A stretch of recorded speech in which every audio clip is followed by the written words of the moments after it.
하나님의 나라에서 받게 될 상급에 대한 진리. 사도 바울은 빌립보서 3장 14절에서 그리스도인이라면 누구나 하나님께서 주실 상을 바라보며 살아가야 한다는 교훈을 남겨주고 있습니다. 마치 운동 경기에 임하는 선수들이 승리했을 때 주어질 상급을 바라보며 열심히 연습하고 최선을 다하여 경기에 임하듯이 기독교인들은 장차 영원한 천국에 들어갔을 때 예수님께서 주실 상급을 생각하면서 철저한 영적 생활을 해야만 한다는 것입니다. 만일 기독교인들이 영원한 천국에서 받을 상급을 바라보며 생활하지 않는다면 보이는 물질 세계의 현세적 행복과 안위와 쾌락에 머무르게 될 것입니다. 따라서 참된 기독교인은 이 세상에서 사는 동안 어떻게 생활해야 천국에 들어가서 상급을 받을 수 있을 것인가를 생각할 수 있어야 합니다. 하늘나라에 가서 받을 상급에 대하여 잘 기록되어 있는 책이 있는데 바로 마빈 포드 선교사님이 지은 죽음 저편이라는 책입니다. 마빈 포드 선교사님은 1919년 미국의 텍사스 주에서 출생하신 분으로서 1972년 1월 1일에 30분 동안 심장병으로 죽었는데 그 시간 동안 입신 체험을 하고 다시 살아났습니다. 그분은 입신 체험을 하신 이후로 전 세계를 다니면서 대규모의 집회를 인도하고 큰 능력을 행하는 전도자가 되었습니다. 이분이 간증하신 글을 보면 하나님의 충성스러운 종이라는 것을 알 수 있습니다. 이제부터 마빈 포드 선교사님이 천국에 다녀오신 경험에 대하여 기록한 죽음 저편이라는 책을 참고로 하면서 성도들이 천국에서 받게 될 상급에 대한 진리를 성경 중심으로 연구해 보도록 하겠습니다. 멀리서 본 우주의 대도시는 하나의 성 안에 3개의 도시가 있는 것처럼 보였는데 한 도시 위에 다른 도시가 떠 있는 것 같았다. 제일 큰 도시가 제일 아래에 있었고 제일 작은 도시는 꼭대기에 있어 피라미드 형태를 이루고 있었다. 다른 각도에서 그 성을 접근했을 때 나는 그것이 3층으로 되어 있는 것을 알았는데 각 층은 위로 올라갈수록 더 화려했다. 천국에 있는 집, 거리, 나무, 꽃, 강, 그리고 산은 이런 찬란함의 체현인 것이다. 무지개 빛깔의 후광이 천성에 있는 모든 사람과 천사를 둘러싸고 있으므로 인간의 눈으로는 쳐다볼 수 없을 정도의 광채가 나게 된다. 생명을 주는 속성을 지닌 그 후광은 비록 성 중앙에서 반사되는 그 큰 광채의 반사광이긴 하지만 각 개인에게서 발산되는 것처럼 보인다. 각 개인이 도달한 영적 수준에 따라 후광은 그 사람을 티 하나 없는 흰옷을 입은 것처럼 보이게도 하고 동시에 여러 가지 빛깔의 아름다운 채색 옷을 입은 것처럼 보이게도 한다. 천성의 위층에 사는 사람들은 가장 밝은 빛을 발하여 그들의 영광이 옷을 입은 것처럼 찬란하므로 그 아래층의 사람들은 그들을 쳐다볼 수가 없다. 아래층의 영역에 속한 영들이 위층을 방문할 수는 있으나 그들이 보다 큰 영광의 광채 앞에 설 수 있기 위해서는 특별한 준비를 갖추거나 얼굴을 가려야 한다. 아마 이것은 저 세상으로 영원히 들어가는 사람들을 기다리고 있는 상급의 정도를 부분적이나마 설명해 줄지 모른다. 마빈 포드의 죽음 저편 중에서 바울 사도께서는 고린도후서 12장 1절로 2절에서 3층 천에 다녀온 경험에 대하여 증거하고 있습니다. 그리고 마빈 포드 증거자도 천국이 3층으로 되어 있으며 1층 천 성도들보다 2층 천이나 3층 천에 사는 성도들이 입은 옷의 밝기와 주택, 면류관, 환경 등이 훨씬 더 화려하고 아름답다고 하였습니다. 이러한 사실을 통해 우리는 천국에서 각 성도들이 받을 상급에는 차이가 있다는 것을 알 수 있습니다. 또한 1층이나 2층 천 성도가 3층 천 성도를 만나려면 입은 옷에서 나타나는 영광의 광채가 너무 찬란하므로 특별한 준비를 갖추거나 얼굴을 가려야만 그 앞에 설 수 있다고 마빈 포드는 증거하고 있습니다. 그러면 과연 영원한 천국에서 큰 상급을 받게 되는 성도들은 어떤 분들일까요? 수십만 명의 교인들을 섬기는 목사님이나 전 세계를 다니면서 기적을 일으키는 부흥사나 예수님을 위해서 큰 사업을 한 사역자들이 큰 상급을 받을까요? 대부분의 사람들은 이 세상에서 큰 일을 한 사역자들이 큰 상급을 받을 것으로 생각하는데 과연 하나님께서는 어떻게 판단하실까요? 결론적으로 말씀드리자면 하나님께서는 겉으로 보기에 크고 화려하고 양적으로 많은 사업을 해야만 큰 상급을 주신다고 말씀하시지 않으셨습니다. 왜냐하면 사람은 외모로 판단하지만 하나님께서는 중심을 보시고 판단하는 분이기 때문이지요. 그러므로 사람들이 보기에는 선하고 큰 일을 하는 것 같아도 하나님께서 보시기에 전혀 상급을 받을 수 없는 일도 얼마든지 있다는 것입니다. 그러면 성경은 상급을 받을 수 있는 행실과 상급을 받지 못하는 행실에 대하여 어떻게 기록하고 있을까요? 성경에서 상급에 대한 원리가 자세하게 기록된 구절들은 마태복음 6장 1절로 8절, 16절로 18절, 누가복음 14장 12절로 14절, 고린도전서 3장 12절로 15절과 13장 4절로 7절 등입니다. 이제부터 이 말씀들을 중심으로 상급에 대한 진리를 설명드리고자 합니다. 상급 받을 수 있는 행실과 상급 받을 수 없는 행실. 구제와 봉사. 마태복음 6장 1절로 4절을 보면 사람에게 보이려고 그들 앞에서 너희 의를 행치 않도록 주의하라. 그렇지 아니하면 하늘에 계신 너희 아버지께 상을 얻지 못하느니라. 그러므로 구제할 때에 외식하는 자가 사람에게 영광을 얻으려고 회당과 거리에서 하는 것 같이 너희 앞에 나팔을 불지 말라. 진실로 너희에게 이르노니 저희는 자기 상을 이미 받았느니라. 너는 구제할 때에 오른손에 하는 것을 왼손이 모르게 하여 내 구제함이 은밀하게 하라. 은밀한 중에 보시는 너의 아버지가 갚으시리라고 하였습니다. 이 말씀에서 사람에게 보이려고 의를 행했다는 것은 선행 속에 사람들에게 자신을 자랑하고자 하는 교만한 마음이 포함되어 있었다는 것입니다. 그러므로 마음속에 자기를 높이고자 하는 명예욕과 자기의 이득을 추구하는 불순한 동기가 포함된 행실은 중심을 보시는 하나님께 상급으로 인정받을 수 없다는 것이지요.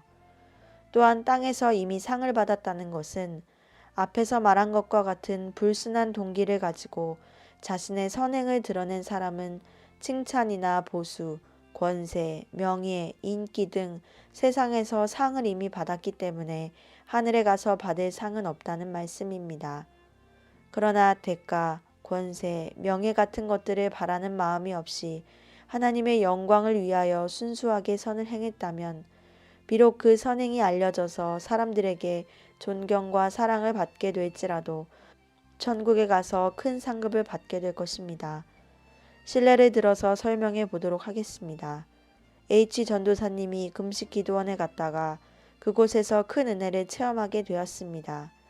그런데 그 기도원에서 기도하는 동안 여러 목사님들이 설교를 통하여 11조를 바치면 하나님께서 창고에 넘치도록 축복을 주실 테니까 꼭 바쳐야 한다고 강조하였답니다. 나중에 H 전도사님이 학원을 경영하게 되었는데 큰 물질 축복을 받기 위해 11조를 철저하게 바쳤다고 합니다. 그러다가 1986년 여름에 금식 기도를 하던 중에 사망하여 4박 5일 동안 입신 체험을 하게 되었는데 그곳에서 천국과 지옥 그리고 심판대를 구경했다고 합니다. H 전도사님은 그 심판대 앞에서 많은 영혼들이 세상에서 행했던 일들에 대하여 심판받는 것을 보게 되었습니다.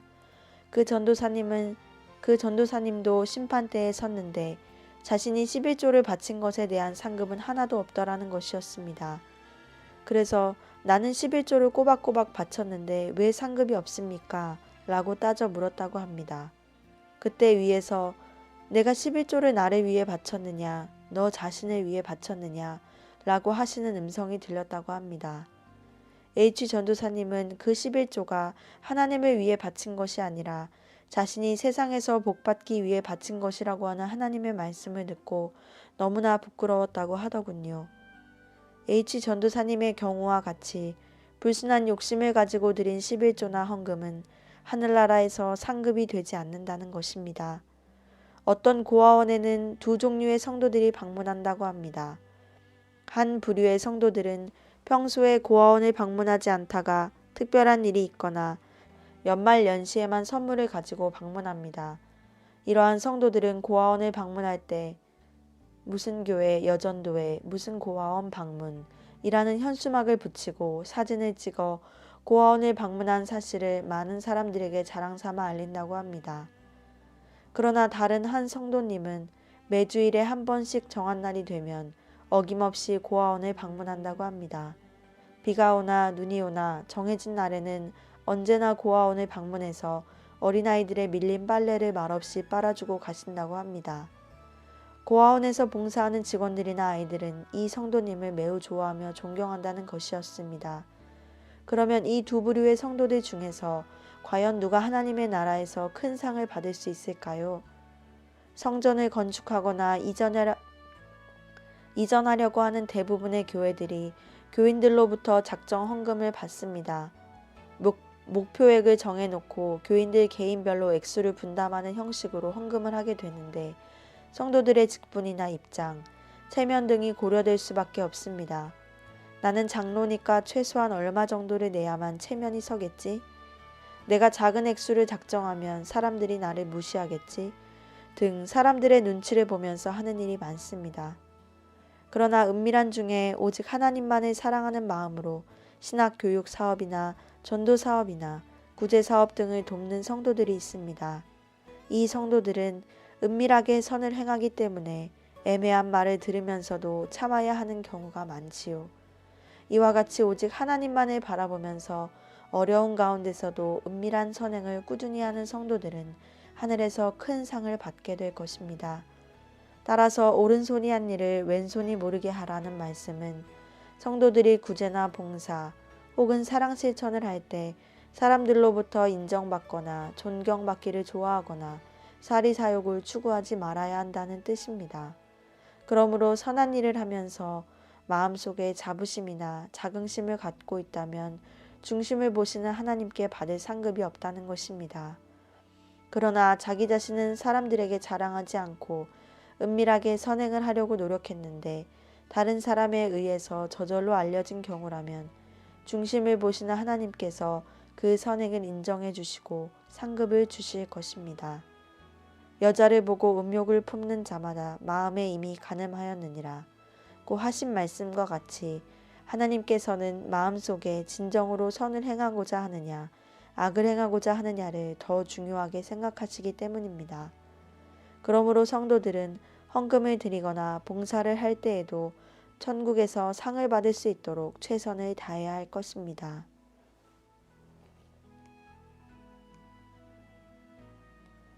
기도 생활. 마태복음 6장 5절로 8절을 보면 또 너희가 기도할 때에 외식하는 자와 같이 되지 말라. 저희는 사람에게 보이려고 회당과 큰 거리 어귀에 서서 기도하기를 좋아하느니라. 내가 진실로 너희에게 이르노니 저희는 자기 상을 이미 받았느니라. 너는 기도할 때에 내 골방에 들어가 문을 닫고 은밀한 중에 계신 내 아버지께 기도하라. 은밀한 중에 보시는 내 아버지께서 갚으시리라. 또 기도할 때에 이방인과 같이 중언부언하지 말라. 저희는 말을 많이 하여야 들으실 줄 생각하느니라고 하였습니다.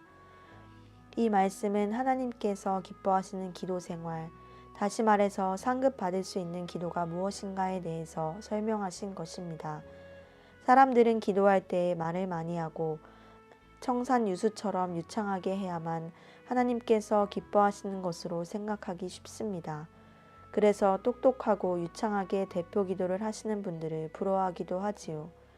물론 성령님께서 기도를 유창하게 하시는 분을 통해서 역사하시고 많은 성도들에게 은혜를 주시기도 합니다. 그러나 아무리 은혜스럽게 기도를 했다고 할지라도 남에게 좋게 평가받기 위한 의도를 가지고 했다면 그 기도에 대해서는 상급이 없다는 것입니다. 한 주일 동안 열심히 전도 생활을 하신 어떤 성도님의 예를 들어서 설명해 보도록 하겠습니다. 이 성도님은 전도를 열심히 했는데도 교인들 중에서 자신을 알아주거나 칭찬해 주는 분이 없어서 서운해하던 중에 대표 기도를 하게 되었습니다. 그분은 기도를 하는 가운데 하나님이시여, 전교인이 하나가 되어서 열심히 전도할 수 있도록 큰 능력을 베풀어 주시옵소서. 전도를 소홀히 하는 교인이 있으면 뜨거운 열심을 허락하셔서 복음을 담대하게 외칠 수 있도록 하옵소서라고 하였습니다. 이때 이분의 기도 내용은 참으로 훌륭하지만 그 마음속에 자신이 전도를 잘한 것에 대하여 드러내고자 하는 교만한 마음이 있기 때문에 천국에 가서 받을 상이 없다는 것입니다. 또한 마음속으로 남들보다 기도를 잘하거나 많은 시간 기도한 것에 대해서 자랑스럽게 생각하고 있거나 인정을 받고자 하는 마음을 가지고 기도했다면 교만하고 위선적인 행실이므로 하늘나라에 가서 상 받을 것이 없다는 것입니다. 그리고 사람들에게 기도를 많이 하는 것처럼 보이기 위하여 중언부언했다면 위선적인 기도이므로 하나님께 상 받을 것이 없다는 것입니다. 따라서 성도들은 사람들을 의식하지 말고 오직 하나님의 뜻대로 간절하고 순수한 마음을 가지고 기도해야 할 것입니다. 금식. 마태복음 6장 16절로 18절을 보면 금식할 때에 너희는 외식하는 자들과 같이 슬픈 기색을 내지 말라. 저희는 금식하는 것을 사람에게 보이려고 얼굴을 흉하게 하느니라. 내가 진실로 너희에게 이르노니 저희는 자기 상을 이미 받았느니라. 너는 금식할 때 머리에 기름을 바르고 얼굴을 씻으라. 이는 금식하는 자로 사람에게 보이지 않고 오직 은밀한 중에 계신 내 아버지께 보이게 하려 함이라. 은밀한 중에 보시는 내 아버지께서 갚으시리라고 하였습니다. 예수님께서는 금식할 때 머리에 기름을 바르고 얼굴을 씻으라고 하셨습니다. 왜 그렇게 말씀하셨을까요? 그 이유는 얼굴을 지저분하게 하고 머리를 헝클어뜨린 모습을 보이면서 자신은 이와 같이 큰 어려움을 참아가며 금식하고 있다고 과시하는 행위는 위선이기 때문입니다. 또한 금식 기도를 하는 동기나 목적이 하나님을 위한 것이어야 하는데 며칠 금식했다고 자랑하기 위해서, 현실적인 문제를 해결하기 위해서, 혹은 물질 축복을 받기 위해서 금식을 했다면 땅에서 상을 받은 결과가 되므로 하늘나라에서는 상 받을 것이 없습니다. 자기를 위한 목적을 가지고 금식하기보다 하나님의 영광을 위해서 금식해야 한다는 것이지요. 따라서 정욕적인 목적으로 기도하거나 교만한 마음으로 기도하지 않도록 최선을 다해야만 천국에서 큰 상을 받게 된다는 것입니다.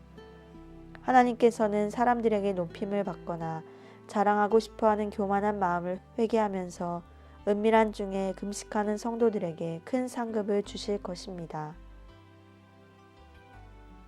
이웃사랑. 누가복음 14장 12절로 14절을 보면 또 자기를 청한 자에게 이르시되 내가 점심이나 저녁이나 베풀거든 벗이나 형제나 친척이나 부한 이웃을 청하지 말라. 두렵건대 그 사람들이 너를 도로 청하여 내게 갚음이 될까 하라. 잔치를 배설하거든 차라리 가난한 자들과 병신들과 저는 자들과 소경들을 청하라. 그리하면 저희가 갚을 것이 없는 고로 내게 복이 되리니 이는 의인들의 부활 시에 내가 갚음을 받겠음이니라 하시더라고 하였습니다. 대부분의 사람들은 잔치를 베풀고 남을 대접할 때 아무런 의식 없이 하는 경우가 많습니다. 그러나 예수님께서는 벗이나 형제, 친척, 부한 이웃들에게 대접을 받고자 하는 마음으로 대접하는 것보다 가난하고 병든 자들을 대접한다면 그들이 갚을 수 없는 사람들이기 때문에 하나님께서는 상급으로 갚아주신다고 하였습니다. 이와 같이 예수님께서는 오직 하나님만을 위하는 마음과 동기를 가지고 선을 행하라고 가르치고 있습니다. 또한 성도들은 사랑을 실천하거나 주님의 일에 충성하는 과정에서도 예수님의 빛을 따라해야 합니다. 여호수아서 2장을 보면 여호수아가 여리고로 정탐꾼 2사람을 보내는 장면이 나오고 있지요. 그 정탐꾼들이 라합이라고 하는 기생의 집에 유숙하게 되었는데 그 소식을 듣게 된 여리고 왕은 라합에게 정탐꾼들을 끌어내라고 명령하였습니다. 그때 라합은 왕에게 정탐꾼들이 자신의 집에서 나갔다고 거짓말을 하여 위기를 모면하였지요. 이러한 경우에 라합이 정탐꾼을 돌보아준 사랑에 대해서는 하나님의 나라에서 상급을 받겠지만 정탐꾼들을 살리기 위하여 거짓말을 한 것은 범죄한 것이기 때문에 회개해야 할 것입니다. 결과가 좋다고 해서 거짓말을 선이라고 할 수는 없다는 것이지요. 다시 말해서 하나님께서는 사랑의 하나님이시기도 하지만 공의의 하나님이시기 때문에 라합이 사랑 실천을 하는 것은 상을 받겠지만 거짓말을 한 것은 마땅히 회개하고 하나님께 용서를 받아야 한다는 것입니다. 대부분의 성도들은 결과만을 중시하고 목표에 도달하기까지의 과정에서 거짓말을 조금씩 했거나 성을 내었던 죄에 대해서는 가볍게 여기려고 합니다. 그러나 하나님께서는 순간순간 우리의 생각과 감정과 말과 행동을 중요시 하시는 분임을 알아야 합니다. 요한계시록 14장 1절로 5절까지 나오는 말씀을 보면 시온성에 들어갈 성도들 14만 4천 명도 그 입술에 흠이 없다고 말씀하시고 있습니다. 그렇기 때문에 마빈포드 선교사도 입신 체험을 했을 때 3층전의 성도들과 1, 2층전에 들어간 성도들은 상급에 큰 차이가 있더라고 증거한 것이지요. 만일 성도들이 작은 거짓말을 쉽게 하면서도 죄책감을 느끼지 않고 하나님 앞에서 부끄러워할 줄 모른다면 어떻게 영적으로 높이 성장할 수 있겠습니까? 그렇기 때문에 성도들은 행실의 구석구석에 죄성과 정욕의 지배를 받는 부끄러운 요소가 있는지 철저하게 회개 생활을 하고 있는지를 분별하면서 그분이 큰 상급을 받을 것인지 혹은 작은 상급을 받을 것인지 판단해야 하는 것입니다. 사랑과 상급. 상급에 대하여 정확히 판단할 수 있는 성경 말씀은 고린도전서 13장 1절로 3절입니다. 내가 사람의 방언과 천사의 말을 할지라도 사랑이 없으면 소리나는 구리와 울리는 꽹과리가 되고 내가 예언하는 능이 있어 모든 비밀과 모든 지식을 알고 또 산을 옮길 만한 믿음이 있을지라도 사랑이 없으면 내가 아무것도 아니요 내가 내게 있는 모든 것으로 구제하고 또 몸을 불사르게 내어줄지라도 사랑이 없으면 내게 아무 유익이 없느니라. 아멘. 여기에서 사랑이 없으면 유익이 없다는 것은 무슨 뜻일까요? 구제를 했다면 그것이 사랑인 것 같고 불사르는데 몸을 내어주었다면 바로 사랑인 것 같은데 유익이 없다는 것은 무슨 뜻일까요? 여기에서 유익이 없다는 말씀은 이 세상에 살고 있는 성도들에게 기도를 해도 응답이 없다거나 물질 축복을 받지 못한다는 뜻이 아니라 하나님의 나라에 들어갔을 때 받을 상급이 없다는 것을 의미합니다. 주님의 사업과 봉사를 많이 할지라도 사랑이 없다면 상급이 없다는 것이지요. 산을 옮길 만한 믿음을 가졌다면 큰 상급을 받을 만한 것 같은데 사랑이 없으면 유익이 없고 신유의 은사를 가지고 병자들을 많이 고쳐주었다 할지라도 사랑으로 봉사한 것이 아니라면 하늘나라에 갔을 때 상급이 없다는 것입니다. 오늘날 대부분의 사람들은 사랑에 대하여 좁은 의미로만 생각하고 있습니다. 예를 들자면 거리를 돌아다니다가 불쌍한 거지를 만났을 때 호주머니 속에 있는 돈을 꺼내어 도와주었거나 고아원이나 양로원이나 심신장애자들을 찾아가서 돈이나 구제품으로 도와주는 것만이 사랑인 줄로 생각하고 있다는 것이지요. 이러한 것도 물론 사랑이지만 좁은 의미의 사랑에 불과하다는 것입니다. 고린도전서 13장에서는 넓은 의미의 사랑을 가르쳐 주신 것입니다. 그러면 넓은 의미의 사랑은 과연 무엇일까요? 성경은 오래 참는 것을 사랑이라고 했습니다. 온유한 것도 사랑이라고 했습니다. 투기하지 않는 것과 자랑하지 않는 것과 성내지 않는 것도 사랑이라 했습니다. 아무리 다른 사람의 유익을 구하는 일이라 할지라도 성을 내거나 투기하거나 자랑하면서 행한다면 참된 사랑의 열매가 아니라는 것입니다. 어떤 성도들은 책망할 때 잘못한 것을 의로운 분노라고 합리화시키면서 분통을 잘 터뜨리는데 그것은 사랑이 아니라는 것입니다. 또한 무례히 행치 않는 것이 사랑이며 자기의 유익을 구치 아니하고 남의 유익을 구하는 것이 사랑이며 모든 것을 참고 모든 것을 견디고 모든 것을 바라는 것이 사랑이라는 것입니다. 예를 들어서 성도들이 욕을 하고 비방하고 괴롭히는 악한 사람을 향하여 성내지 않는 사랑을 실천하게 되면 하나님께로부터 큰 상급을 받게 된다는 것입니다. 따라서 고린도전서 13장에 나오는 넓은 의미의 사랑으로 생활하지 않는다면 병자를 고치고 예언을 해주고 구제를 하고 방언을 하고 순교를 한다 하여도 아무 유익이 없다는 것입니다. 다시 말해서 행한 대로 상 주시는 천국에 들어갔을 때 받을 상급이 없다는 것입니다. 그러므로 성도들은 큰 자선 사업이나 큰 하나님의 사역만을 추구할 것이 아니라 큰 일을 하든지 작은 일을 하든지 순간순간 각자의 생활 환경 속에서 늘 고린도전서 13장과 같이 참된 사랑을 실천하려고 최선을 다해야 합니다. 예를 들면 가장 가까운 사람들, 즉 부부간이나 이웃간이나 친구간에 조금이라도 서운하게 했다든가 퉁명스러운 말이나 미움 섞인 감정을 가지고 말함으로써 상대방의 마음을 고통스럽게 하였다면 먼저 화해를 청하는 것이 참된 사랑 실천이라고 할 수 있습니다. 그것이 바로 자기의 유익을 구치 않고 남의 유익을 구하는 사랑입니다. 예를 들어서 아침 식사를 하다가 부부간에 약간 다툰 일이 있다면 출근을 하거나 여행을 하는 도중에라도 먼저 전화를 걸어서 사과하고 서운한 감정을 풀어주는 것이 사랑을 실천하는 것입니다. 또한 부모님들이 아이들에게 성을 내거나 거친 말로 책망했을 때 아이의 얼굴이 굳어져 있는 모습을 보았다면 빨리 그 감정을 풀어주기 위하여 노력하는 것이 매우 중요하고 큰 사랑 실천이라는 것입니다. 이와 같이 우리들의 모든 생활 속에서 겸손과 사랑 그리고 온유와 자비 등 덕의 열매를 맺으려고 노력하는 것이 하늘나라에 갔을 때 큰 상급을 받을 수 있는 비결이라는 것입니다. 타버릴 공력과 타지 않을 공력. 그러면 큰 상급을 받는 성도들은 어떤 분들일까요? 그리고 그리스도의 심판들을 통과할 때 어떤 행실이 상급을 받게 되고 어떤 행실이 부끄러움을 당하게 될 것인지 확인해 보도록 하겠습니다.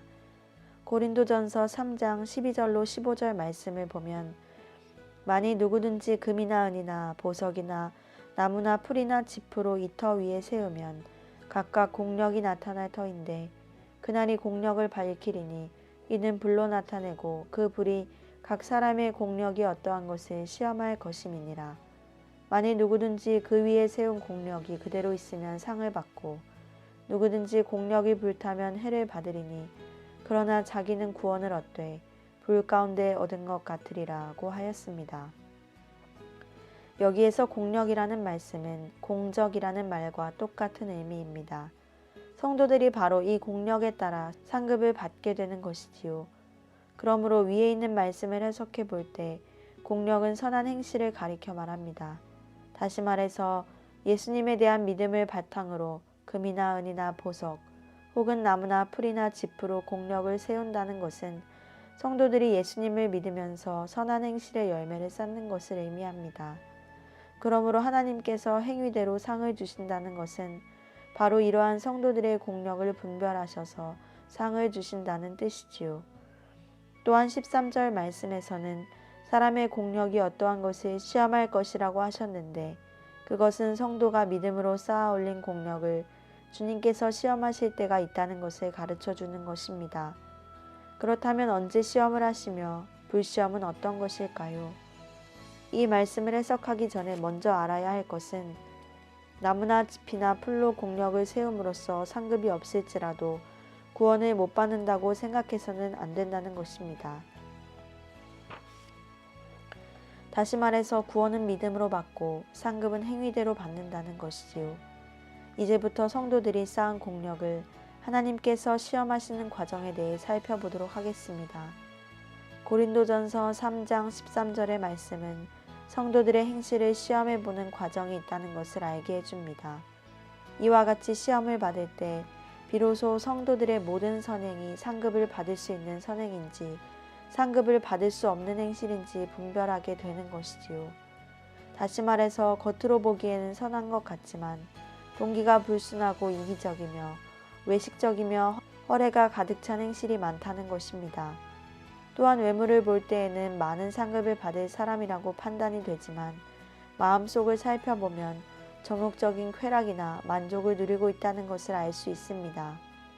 따라서 선하다고 하는 행위가 하나님께로부터 상을 받을 만한 것인지 혹은 타버릴 공력, 즉 상 받을 수 없는 행실인지에 대한 판단이 시험을 받는 과정에서 이루어진다는 것이지요.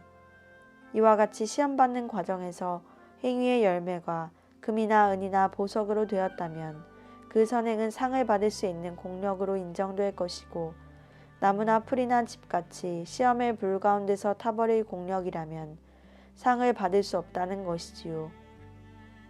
또한 어려운 환경이 다가올지라도 잘 인내하면서 선행의 열매를 많이 맺으려는 노력을 할 때 영적 성장이 빠르게 되고 상급도 많이 쌓이게 될 것입니다.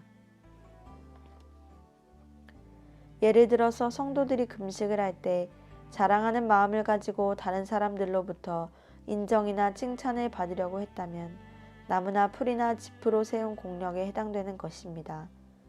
또한 잔치를 베풀었을 때 부한 이웃이나 친구 혹은 친척들에게만 대접을 받고자 하는 마음으로 대접하였다면 이러한 행실도 역시 나무나 풀이나 짚으로 공력을 세웠다고 할 수 있지요. 그리고 장사를 하는 사람들이 돈을 많이 벌고자 하는 탐욕과 아집적인 마음으로 다정하고 친절하게 손님들을 대했다면 이러한 친절은 위선적인 것이므로 나무나 풀이나 집 같은 열매라고 할 수 있습니다. 그러나 장사하는 사람들이라 할지라도 순간순간 마음속에 들어오는 탐욕이나 이기주의를 물리치면서 친절을 베풀고 순수한 사랑으로 한다면 금이나 은이나 보석 같은 공력을 쌓는 것입니다. 이와 같이 주님을 위해서 선한 일을 많이 했다고 할지라도 성을 내고 인내하지 않고 교만이나 투기 같은 죄의 냄새를 나타내면서 일했다면 나무나 풀이나 짚으로 세운 공력이기 때문에 시험의 불 가운데서 타버리게 될 것입니다. 다시 말해서 상 받을 수 있는 선행으로 인정받을 수 없다는 뜻입니다. 그러므로 우리는 외모나 업적에만 치우치지 말고 중심을 보시는 하나님 앞에서 동기와 행실이 순수한 선행이었는지를 항상 성찰해 보아야 한다는 것입니다. 이러한 진리에 비추어 볼 때 오늘날 많은 사람들이 사랑 실천을 한다고 하지만 하나님께서 상 주실 수 있는 사랑 실천은 많지 않다는 것을 짐작할 수 있습니다. 거리에서 거린에게 1,000원짜리 한 장을 내어준 것도 사랑이고 교회에서 봉사한 것도 사랑입니다. 그러나 더 깊고 폭넓은 사랑은 억울한 일을 당했을 때 성내지 않고 잘 인내하는 것, 주님을 사랑하기 때문에 온유한 마음으로 견디는 것입니다. 이런 참된 사랑을 실천하는 성도들이 되어야 합니다. 예수님께서는 억울하게 십자가에 못 박히시면서도 성내지 아니하시고 오히려 그들의 죄를 용서해 달라고 기도하셨습니다. 이와 같이 성도들도 자기의 유익을 구하지 않고 물질적인 손해나 인격적인 모욕을 당할 때에도 사랑을 실천한다면 천국에서 큰 상급을 받게 될 것입니다. 성경은 인생이 잠깐 보이다가 없어지는 안개와 같고 나그네요 행인같이 지나가는 삶이라고 말씀하셨습니다. 성도들은 이 세상에 사는 동안 모든 말과 행동과 생활을 통하여 영생하게 될 하늘에서 받을 상급을 준비하는 것입니다. 이 글을 읽으시는 독자 여러분, 영적인 지혜를 가지고 하늘나라에 많은 보물을 쌓아두시는 성도들이 되시기를 바랍니다. 보라, 내가 속히 오리니 내가 줄 상이 내게 있어 각 사람에게 그 일한 대로 갚아주리라.